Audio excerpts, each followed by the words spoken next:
Good day, everyone.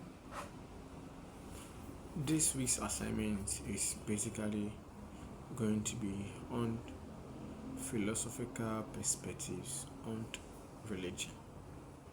Philosophical perspectives on religion, and we are just going to look at three perspectives of religion, which is monotheism, polytheism, and humanism. That is basically what we are going to look at in this week's assignment, and this is basically what the presentation is going to be. We are going to look at 5 different philosophical views on these 3 religions that we're going to talk about. So without wasting much time, let us move on. So first and foremost, we are going to look at what religion itself means. So when you say religion just plays a crucial role in human life, which is very true, because in this world now, or in this current world, the world is not being controlled by religion and politics.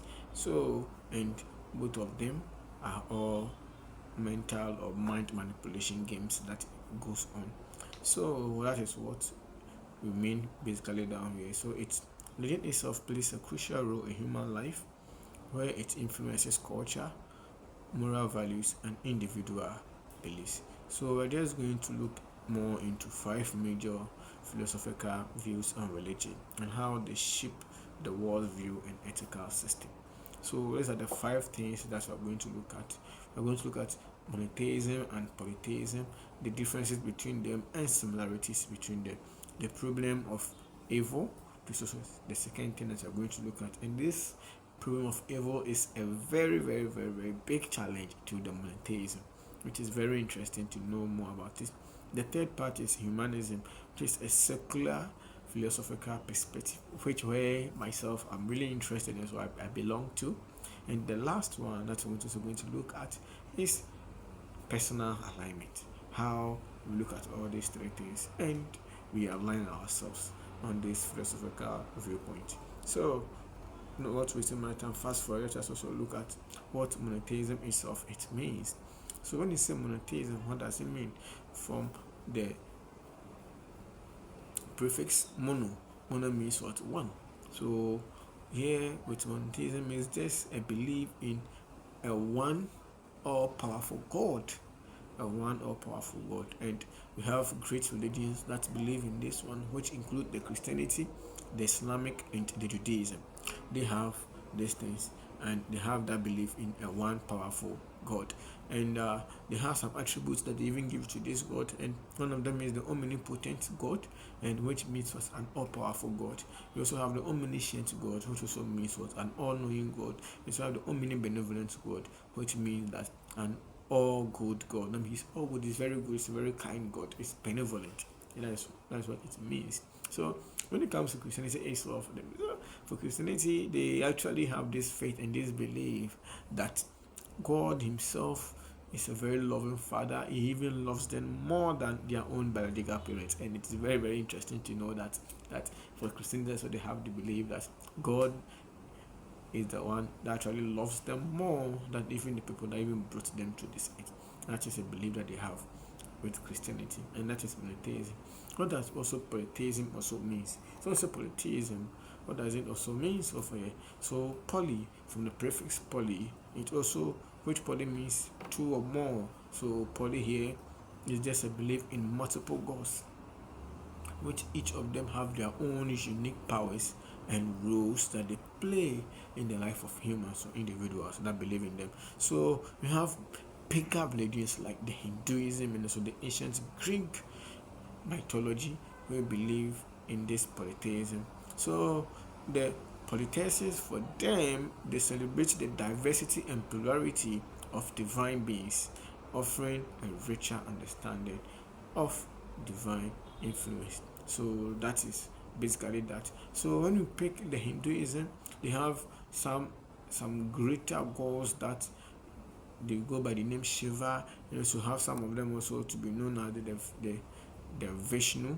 They are all there. That the Hindus, they believe in them, that they actually of very great importance, and they play a very bigger role in their life. When you go to the ancient Greek mythology, they also had, if I say, the pantheon of the gods governing various domains of human experience. So for them also have that, the pantheon also has a greater part to play in their human experience, or what they do as human beings or individuals in this life.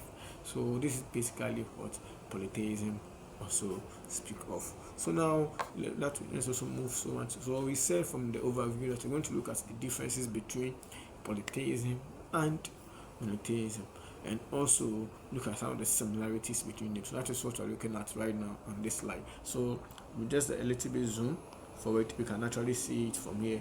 Then when you go to monotheism, for them they have a belief in one God, and in polytheism, for them they have a belief in multiple gods. And also when you go to monotheism again, what they do is the unity and singularity of that God. And when it comes to the polytheism, for them it is diversity, and there are different types of gods, and also plurality. And also when it comes to the monotheism, we have religions like the Christianity, the Islamic, and the Judaism. But when it comes to the polytheism, we also have religions like the Hinduism and the Greek mythology. And when it comes to monotheism, what is also very sweet, like I said from the beginning, is that God is a loving Father. And when it comes to polytheism, for them, they don't have that, but for them, what they believe is that the deities are with unique powers, and they have a unique role that they play in their lives. Okay, so moving forward, when we go to monotheism, they also have their focus on one all-powerful deity. But when it comes to the polytheism, for them, they celebrate many divine beings that have existed and that plays a role in their life. So these are some of the differences between the two beliefs, that is mono and polytheism. That is also there. So now let's look at some of the similarities that coexist between them, or that runs through them, that also makes them also to have that similar basis. So without wasting my time, we can say that both perspectives or both beliefs recognize that there's a higher power. Yes, they all believe that there's a higher power. They believe that there's powers beyond human self-comprehension or coordination. So those beings, whether the poly or the mono, they all give this recognition that there's a bigger someone, there's a supreme being above them, and which frequently tackles questions of morality, purposes, and existence. So that is what basically is about them. So that's the similarity between them, and also the difference that we saw is that some the mono conceptualize that it's an all one powerful God, whilst the poly believes that there are different deities with different purposes or unique purposes and roles in their life. And so that is basically the differences between the monopolytheism and the polytheism. So now we also move on to the problem of evil. The problem of evil. So the problem of evil is, why does evil actually occur? Why does evil actually occur? Especially when you want to focus more on the monotheism. They say that God itself is a loving Father, is an all-knowing, is all-powerful, and also is a perfectly good God. So why is that same good God, that powerful God, that all-knowing God, waits for evil things to happen? Why does it wait for evil things to happen?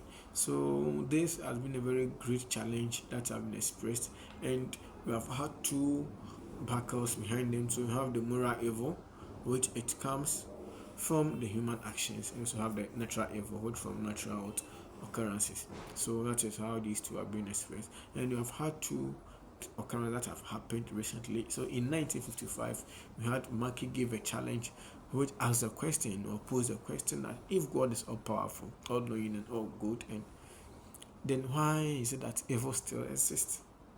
Why is evil still exist? That is a very bigger question.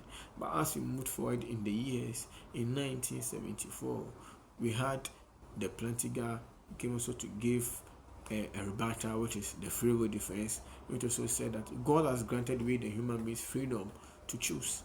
and this enables authentic love and moral accountability, but it allows evil because God has given us the world to choose. We can either choose Him or not choose Him to do whatever we want. So, well, evil is also looming around because since people want to choose to love God or not want to choose God and will be trying to do bad things, evil are going to okay. So that is the explanation as he also gave in 1974. So we go to soul making. Suffering can lead to personal development or greater benefit, not immediately visible. So that is the problem of evil. That is basically what we are going to look at in that.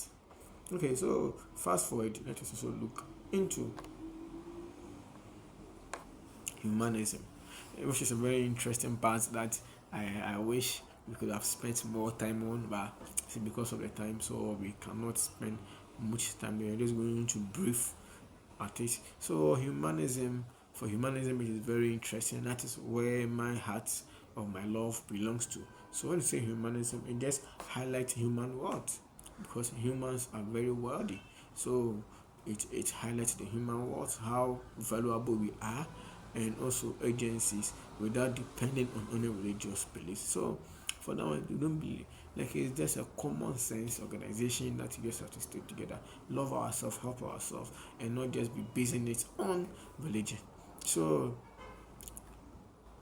reasons ethical ethics based on human experience. So we do all these things based on human how we live. So we feel things. Okay, this one is good. So it's not good for us. If we do the going to harm us, this is not going to harm us. Okay, then let us live in this way. So just based on experience and so the pursuit of knowledge through science and philosophy, and this is very essential. And this definition was given by the American Humanist Association. So when you come to the humanism, we are based on certain principles, in which is social justice and equality, which many modern human rights movements are inspired by humanist values, emphasizing individual dignity. We also have the secular ethics, which is morality can exist outside religion. So we have our conscience that tells us what is good and what is wrong. So it basically does not need to depend on religion for us to have morality.